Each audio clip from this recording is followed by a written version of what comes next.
Assalamualaikum warahmatullahi wabarakatuh. A'udzubillahi minasyaitonirrajim. Bismillahirrahmanirrahim. Alhamdulillahirabbil alamin wassalatu wassalamu ala asyrafil mursalin wa ala alihi wa sahbihi ajmain. Bapak-bapak, ibu-ibu jemaah Masjid Al-Muslimun yang dirahmati Allah. Sekarang sampai giliran kami membacakan buku fatwa tarjih tanya jawab agama dari tim Majelis Tarjih dan Tajdid Pimpinan Pusat Muhammadiyah jilid 4. Berikut di halaman 169 tentang masalah puasa. Subjudul 1, keluar mani waktu puasa karena mimpi. Pertanyaan, ada seorang laki-laki dalam keadaan puasa di siang hari waktu tidur istirahat, ia mimpi bersenggama dan mengeluarkan sperma. Apakah batal puasa orang itu? Pertanyaan dari Muhammad Saleh, namanya sama dengan saya di Nusa Tenggara Barat. Jawabannya, orang yang mimpi dan mengeluarkan air mani tidak batal puasanya karena hal itu tidak disengaja. Perbuatan orang yang dalam keadaan tertidur tidak dikenakan ketentuan hukum karena termasuk perbuatan yang tidak disengaja. Sehingga seseorang yang dalam keadaan puasa dan melakukan tidur siang, kemudian dalam tidurnya bermimpi senggama dan mengeluarkan air mani, tidaklah batal puasanya. Hal ini didasarkan kepada hadis Nabi SAW riwayat Ahmad dari Aisyah yang berbunyi, artinya diangkat kalam antar kurung dibebaskan dari ketentuan hukum 3 golongan, yakni orang yang sedang tidur sebelum bangun dan anak-anak sampai ia ihtilam, antar kurung mimpi tanda dewasa, dan orang yang gila sampai ia sembuh. Hadis riwayat Ahmad. Berikutnya subjudul 2, mandi wajib bagi orang yang berpuasa.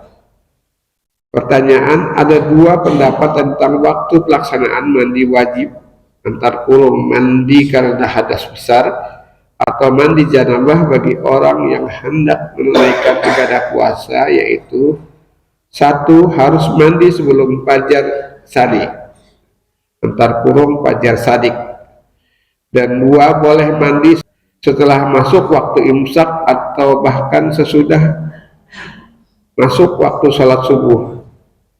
Mana yang benar? Ini pertanyaan. Mohon penjelasan berdasarkan alasan atau dalil-dalil. Pertanyaan dari Nyonya Paisri, Jatirejo, Banyuwangi, Jatim.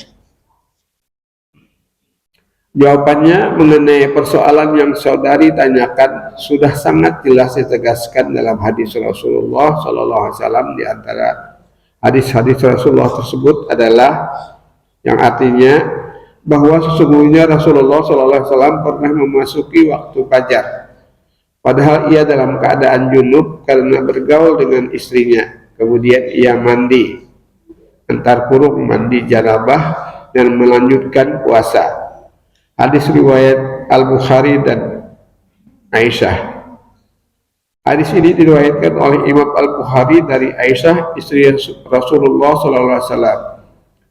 Hadis ini menegaskan bahwa pada suatu ketika di bulan Ramadan, Rasulullah SAW pernah junub sampai melewati terbit, yakni sampai waktu puasa, dan setelah terbit fajar itu barulah Rasulullah SAW mandi janabah. Menurut hadis ini, mandi janabah antar kurung mandi wajib boleh dilakukan setelah terbit fajar dan puasanya tetap sah. Hadis yang mengandung pengertian yang sama namun dengan redaksi yang sedikit berbeda diriwayatkan oleh Imam Muslim dari Siti Aisyah radhiyallahu anha yang mengatakan, artinya, sungguh Rasulullah SAW pernah memasuki waktu fajar di bulan Ramadan sedang ia dalam keadaan junub, bukan puasa karena mimpi. Maka mandilah ia dan kemudian berpuasa, antar kurung melanjutkan puasanya. Hadis riwayat Muslim dan Aisyah. Jelaslah bahwa pelaksanaan mandi wajib antar kurung mandi janabah bagi orang yang akan menunaikan ibadah puasa boleh dilakukan setelah masuk waktu puasa atau setelah terbit fajar dan puasanya tetap sah. Isi hadis ini pun sesuai dengan pengertian yang diperoleh dari ayat Al-Quran surah Al-Baqarah ayat 187 secara isyarah antar kurung isyarah An-Nas yang berbunyi Uhilla lakum lailatas siyami mirrafasu ila nisaikum. Artinya, dihalalkan bagi kamu pada malam hari puasa bercampur dengan istri-istri kamu. Al-Baqarah ayat 187. Kalau dipahami ibaratnya antar kurung ibarah An-Nas, ayat ini memberi pengertian tentang kebolehan kita mencampuri istri di malam hari, yakni sejak terbenam matahari hingga terbit fajar. Sedang kalau dipahami isyarahnya antar kurung isyarah An-Nas, ayat ini memberikan petunjuk kepada kita tentang kebolehan sampai pagi dalam keadaan junub.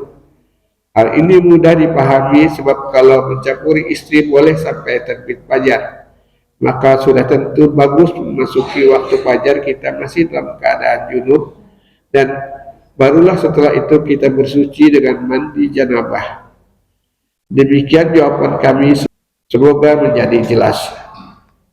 Demikianlah saya telah menyelesaikan membacakan buku ini, dan marilah kita tutup dengan membacakan Subhanallahumma wa bihamdika asyhadu an la ilaha illa anta astaghfiruka wa atubu ilaik. Assalamualaikum warahmatullahi wabarakatuh.